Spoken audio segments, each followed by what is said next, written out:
Good morning, everybody. Happy Monday on the week of Christmas. I'm not a big Christmas person. It's been a while since I really celebrated Christmas, and Jason isn't either. And I don't push the issue as far as trying to decorate the house or do anything, significantly substantial. My family, we did celebrate Christmas for a few years, and as we got older, we decided that it just didn't make sense anymore to buy presents. We also did celebrate Hanukkah and Christmas when we were kids because we were raised Jewish. But as we got older, it just didn't make sense to buy all these extravagant gifts for mom or dad because it just ceased to become really, I don't know. It just didn't make sense anymore.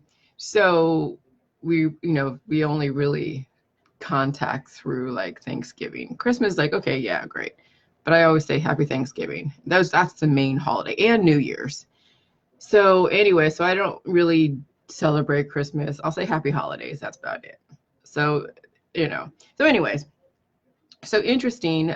Today, somebody sent a testimony regarding because they were responding to the fact that they're using the herpes simplex 1 virus as a carrier or as an emulation of the Ebola virus because they can't use the aspects of the Ebola virus, the attenuated portion even, to do anything with it.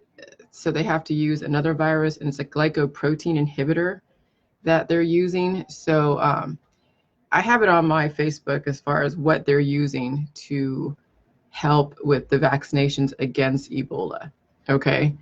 And it has lessened the severity of the symptoms, and you're not actually getting Ebola in your virus or in your body. You're actually getting herpes simplex 1, which is very prevalent. That's why they use that virus. You're going to be surrounded by viruses. It's not a big deal, guys. Okay. Everybody has the herpes virus in them. If you have weaknesses in your esophageal area or in your reproductive area, then you might have some complications with herpes. But if you don't have any weaknesses in those two major areas, then don't worry about it. Okay. So anyways, there's a testimony that said that this lady, she doesn't get outbreaks anymore. Okay, she used to get outbreaks like sores in her mouth, and she doesn't get outbreaks anymore because she's been on the J juice. And it wasn't like the jelly juice killed the herpes virus in her. No, it just strengthened her body so she's able to handle her environment. Your environment is surrounded by viruses. No matter where you go, what you do, you could stay away from meat. You could stay away from, anything that you think is carrying a virus or bacteria, but you're not in a hermetically sealed environment. You're around people who have viruses. You are outside in biodiversity around viruses. You can't get away from them. And if your body is that weak, no matter what, you're going to be exposed to the viruses that are out there. Okay. And so if your body is that weak, then you're going to have a reaction. So she's doing the JG's protocol for about 2 years. She finally strengthened the 2 areas the herpes simplex virus goes after, so she doesn't get outbreaks. When do those outbreaks usually happen? Around stress, around the change into the seasons, around a lot of different, it could be around even around your period. Okay. I noticed yesterday, I got my period on the 21st, but yesterday was like, oh my God. It was interesting. I made that pho for my husband because we hung out yesterday. I gave him all of my time. I cooked him 2 meals, really good meals yesterday. And so I made pho, which is a type of Vietnamese soup. And it has, a bunch of spices, and it has some meat. I didn't put any noodles in it, but it has like beef stock, and I put in like a pork and shrimp and all of that, which I know some of you are like, oh, that's so gross. But hey, I'm on maintenance status, so I could eat whatever I want. So it's not part of the protocol, but it's just, it's eventually you will eat whatever the heck you want. No big deal. Okay. So anyways, I made that, and then, we were chilling out, and I'm watching The End of Man House. I'm watching Netflix, and he's just chilling and working on his truck and all that stuff. So I took a little nap. I'm telling you, it was the weirdest thing. I woke up to like coughing like you wouldn't believe. Like I was coughing. It was like I felt like when you fall asleep and then the spit or something goes down the wrong pipe, and I couldn't stop coughing. And I kept coughing yesterday, like it was in the afternoon.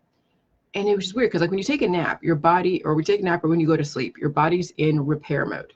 Okay. Anytime you take a nap or you go to sleep, your body goes through and takes advantage of you in that kind of that stasis, that homeostasis, that just chill out sleep mode. Okay. So, the flu is around. We're surrounded by viruses. You can't get away from it. Some people are strong and their body will fight the virus and they won't get any symptoms. Some people have very strong immune systems. And, and some people don't. Okay. But yesterday, for some reason, and I don't know what exactly, because I went to Walmart yesterday or the day before. I've been to all these different stores, and I've been to a friend's house. We went out to dinner, went to Outback Steakhouse. So I've been mixing with the public the last, couple of days. So anyways, but yesterday after eating that soup and I woke up and I was just choking and I was like, oh my God, thinking I was going to die. But no, it was just like, I thought maybe something went down my throat wrong when I was sleeping, something. But I can sleep and not freaking choke. So I'm thinking that my body was going through, it had like some kind of its own defibrillation where it's like trying to push out something that was in my lungs. Because the flu season is huge out here. Okay, the worst time of the flu seasons is beginning of January. Okay, right after the holidays, right during the holidays is the beginning, and it's hitting bad. You guys know, a lot of you have people that are coming down with the flu and they're just suffering. So and so yesterday I was just coughing, and I'm like, what the heck? And I'm taking, I have pineapple in my fridge. I went shopping the other day, so I took some pineapple and whatever. And I was blowing my nose, but I didn't really feel sick. I just felt like I just had this fit of coughing that just wouldn't stop. And so I knew my body was fighting to get something out of it, because when you cough or when you blow your nose, that's the body releasing any excess.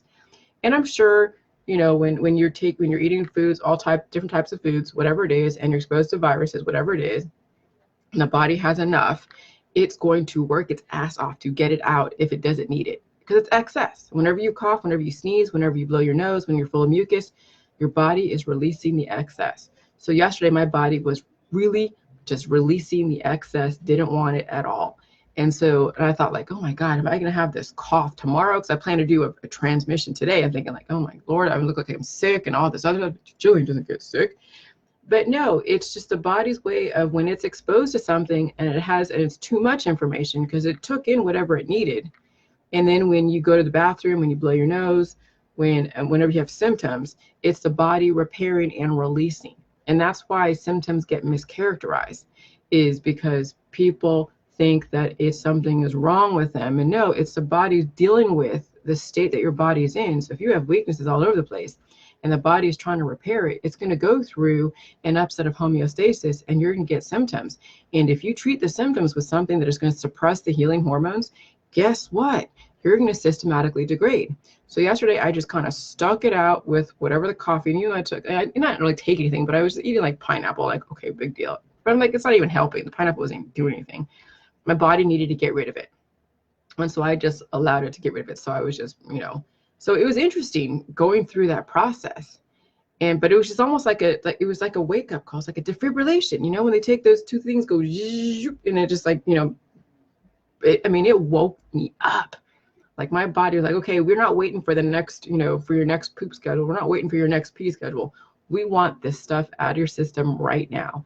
And it did it. And so that's what I went through yesterday. And that was interesting.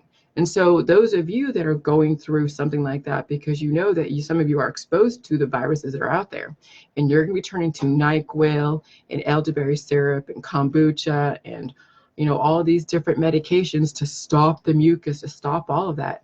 I'm telling you, every single time you take something that suppresses the symptoms to stop it, you have now stopped the body from allowing it to heal. And now you're further behind the 8 ball. So when your body was actually going through symptoms, you were kind of ahead of the game because your body is now repairing itself, but you still have malabsorption.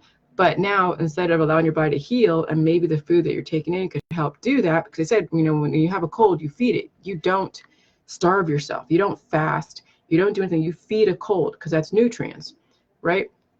But if you take NyQuil, Mucinex, any of those medications over the counter because you don't want to feel the symptoms or the pain, you just take yourself further behind the 8 ball.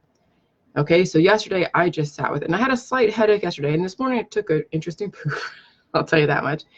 And I had a tiny headache this morning, but nothing major. And then as soon as I went to the bathroom this morning, the headache disappeared, like completely disappeared. So when you're blowing your nose and you're pooping and you're going through all these things, the body's getting rid of it, you allow the body to get rid of it, whatever it is. Because I'm telling you, no matter what, you're going to be going into environments where it's going to fluctuate as far as the elements that you're exposed to, whether it's bacteria, viruses, cold weather, hot weather, people, biodiversity, animals, because animals carry a lot of different bacteria and viruses and all of that. And they go outside and they pick up stuff. I mean, you can't be hermetically sealed in this world, but people act as if they should be hermetically sealed. So now, so with that said, now we're looking at the Ebola virus, and people are thinking that, all these different things, all these natural remedies, like I posted on my Facebook about how they are trying to sell antivirals, okay? And there's no such thing as antivirus. You cannot kill a virus. There is no way to kill a virus. A virus is a virus. It basically rapes the cells in your body and inserts the DNA. It uses its vector system and inserts the DNA. And if your cell is weak, it will then take over the programming and then multiply. But if your cells are strong, then all it's going to do is give you extra information, and then your filtration system will release the excess, which is probably what happened yesterday. Because I'll tell you what, right after being around, Outback Steakhouse, my friend, and everyone else, and being out there in the world, I knew I got exposed to something out there, but my body is that strong where it will release any excess. So anyways, so with the Ebola virus, okay, you can't get when that comes out, you will not be able to get away from it. You won't. And so you can't kill the Ebola virus. Now you can get vaccinated against it, which is what they're using, which is a herpes simplex 1. Okay, and since they can't take an attenuated version of Ebola, because obviously they don't want to give Ebola to people, but sometimes they have to based upon the severity and the, I guess, the strength of the virus. But if they were to actually take, which I'm thinking that's why they're using the HSV, the herpes simplex 1 virus, because it has the same properties and the same components, and it's a glycoprotein inhibitor that's in your blood. And so since the Ebola virus is a blood virus, it's a blood pathogen virus for people who have weaknesses, because not everybody that was exposed to Ebola got Ebola. Okay, there are people that actually had a strong body, didn't have weaknesses in their cardiovascular system, so they didn't, where they weren't susceptible to any symptoms of Ebola. But those that are weak, that carry predispositions that trigger the Ebola in them, they're the ones that succumb to the symptoms. So they don't know how many of you have cardiovascular or blood vessel predispositions, and they don't want to risk it. But those that don't get the vaccine are going to risk it anyways. See, that's the thing that some of you don't even realize, is that, I'm not going to get the vaccine, and you're also weak. You're also weak in your body, okay? Which means that you're going to be a sitting duck, because no matter what, even a person is shedding, they're shedding just the HSV, they're shedding just the herpes simplex, which is no big deal. But the Ebola virus, if you come into contact with that, okay, and if they are pushing the vaccine, which is not the Ebola virus, which is basically the glycoprotein inhibitor that's in the herpes simplex virus, if they're pushing that, then they know that Ebola virus is in the community. And if you don't get the vaccine or you don't strengthen your body, am I going to risk at this point? If they make it mandatory, I'll do it. If they don't make it mandatory and they say, okay, here's the Ebola vaccine, do it if you want to, then they say, okay, they know that it's only really going to be prevalent in maybe these areas, or it's more of like a voluntary. But if they make it mandatory, then you know it's serious. Okay. And so if you don't get the vaccine and they make it mandatory, now you're a sitting duck, because if you think the J juice, the J juice will be strong, yes. And it will help strengthen your weakness, but it's still like, I can't tell you exactly if you're going to even have touches of it, even beyond the J juice, because you're still weak. You still got to go through so I have no idea how the J juice is going to interact if you are around, but it's not going to hurt you to do the J juice to do it. But I can't say in lieu of the vaccine to do the J juice. No, I would say that if they make it mandatory, it means it's a serious thing, and do J juice and get the vaccine. Now, could I get away with not doing the vaccine? I probably could. I could be around because I have a strong body now. Okay, I have a strong body, but I don't want to risk you guys. Some of you will have to go through symptoms. If you're exposed to the Ebola virus and you have a weak body that would then trigger those symptoms, and you're doing the J juice, it's like, yeah, you might have some symptoms of it. I don't know exactly. But at least with the J juice, it'll support you and support your immune system. Will it stop the symptoms? If you're exposed to it and you're already down that road. So when someone actually has Ebola and they're like in the hospital suffering from it and they do the J juice, yeah, they're going to go through pain. They're going to go through symptoms, whatever it is. But at least now they're getting the nutrients and the right properties to support them through that process. And eventually, if the body deems that the blood virus is that aggressive, the body will deal with it first if it's going to be like imminent death. Okay, the body isn't stupid. It's going to prioritize the most serious situation. Okay, but I can't tell you exactly how the J juice and then a superficial scare. Okay, so it's like you got to make the choice. So I would urge that if you don't really know your predisposition and you don't want to risk it and you're only doing the J juice like a little bit, you have weaknesses and you're not really that serious about J juice, go get the vaccine if they make it mandatory.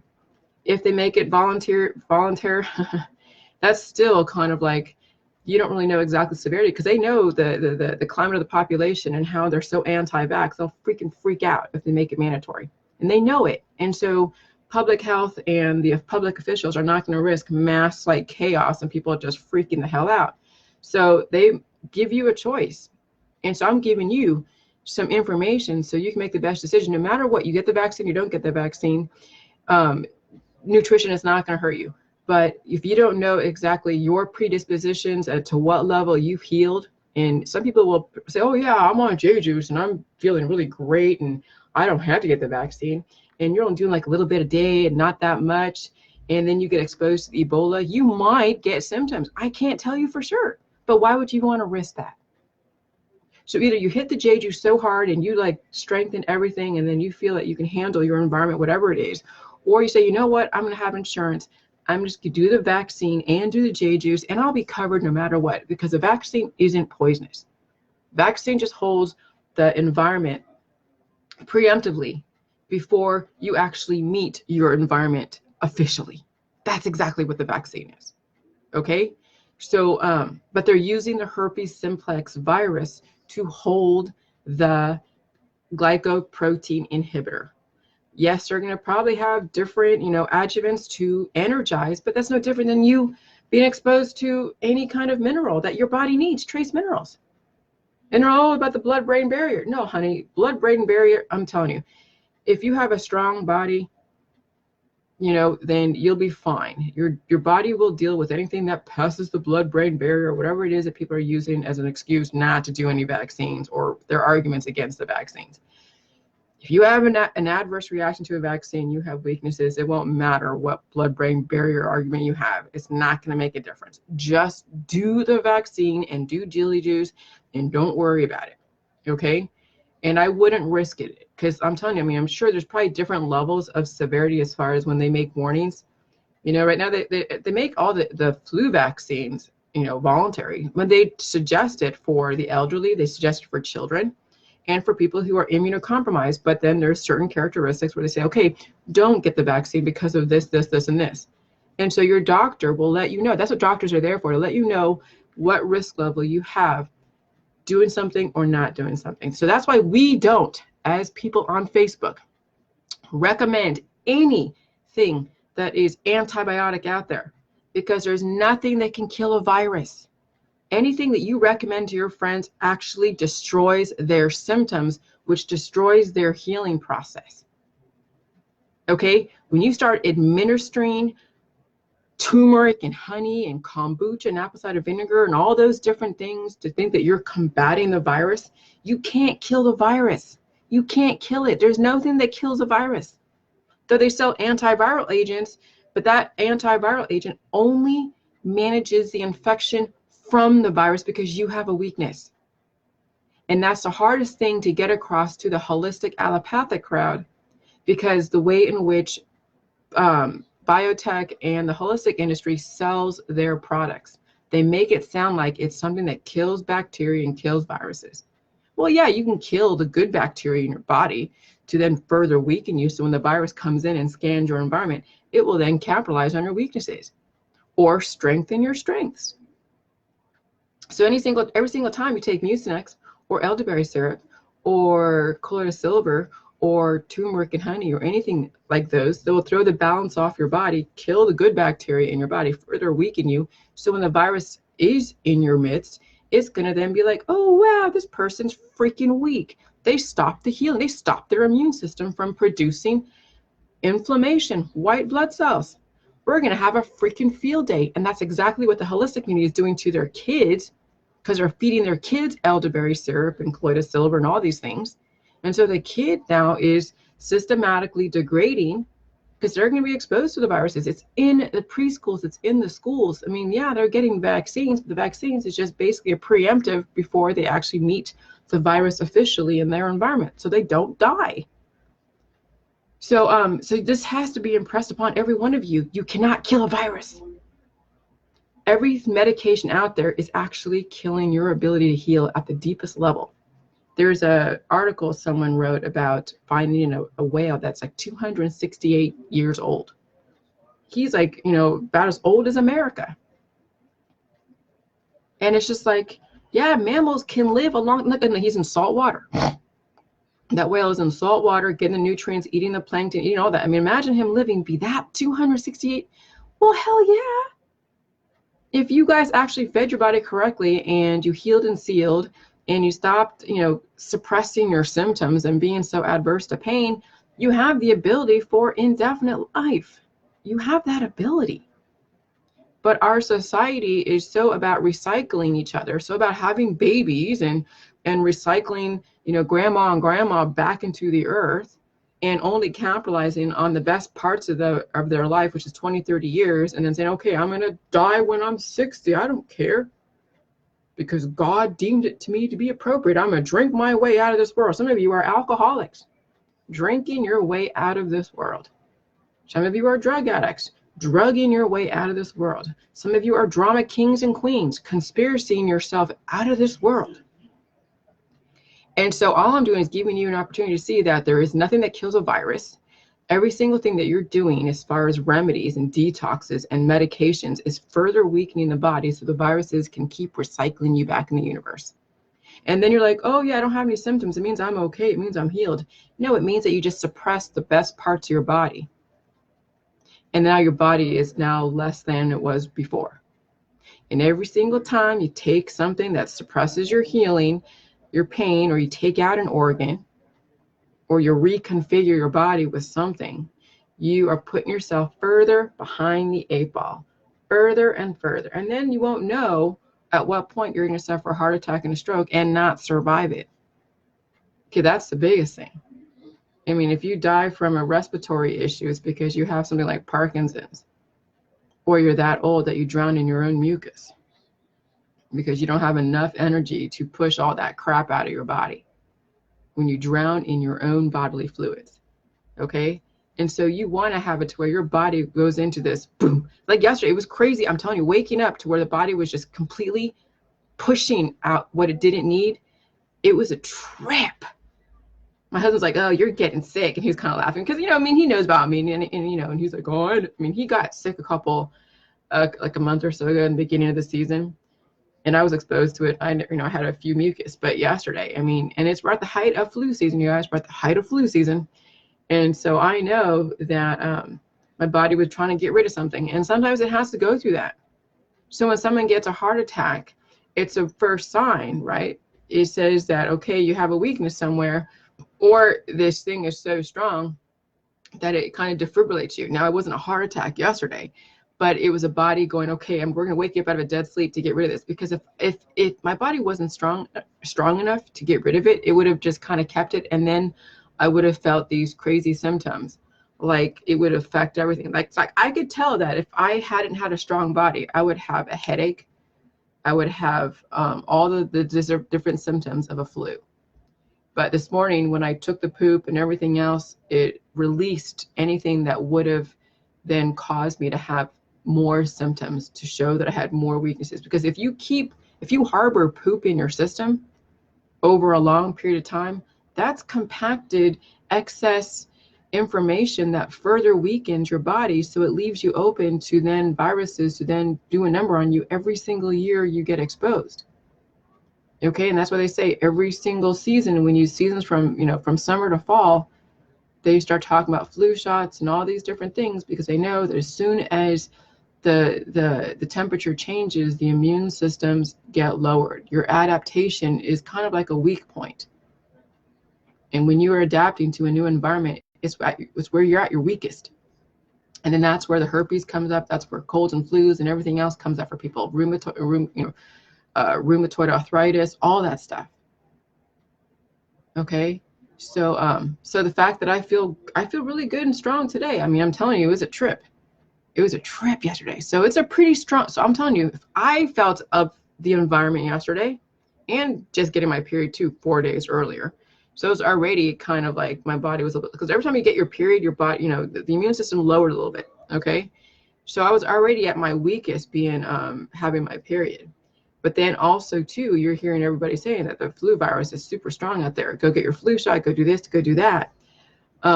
So that virus out there, that flu virus is freaking strong, you guys. If I can feel the effects of my environment of being exposed to that, dude, you guys are gonna do the J juice. Like seriously, and I drank a little bit of my juice yesterday too. I gargled with it.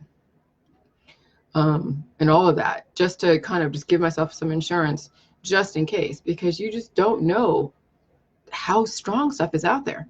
So I have a really strong body. So it's true. It's the virus is that much stronger and people are that much weaker.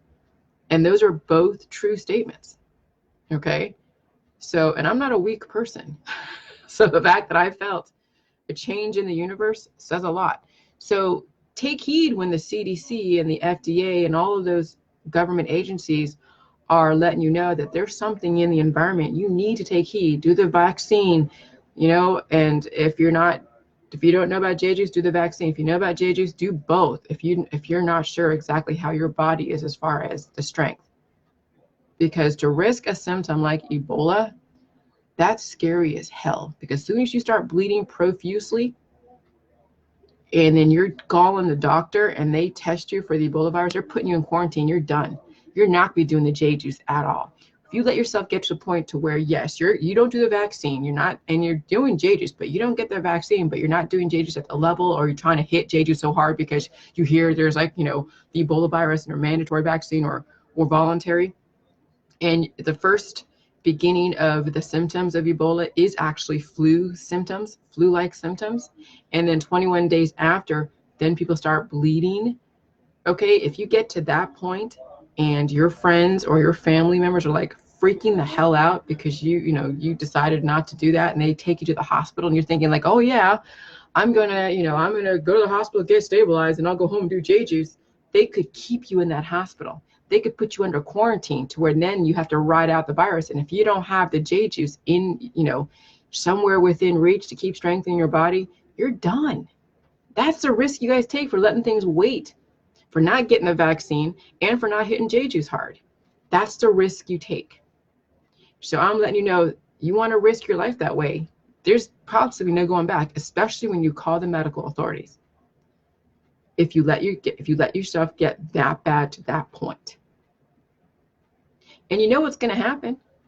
So that's why I'm saying stuff about now, that I don't know to what level you're at the JJs. I don't know what kind of weaknesses you have.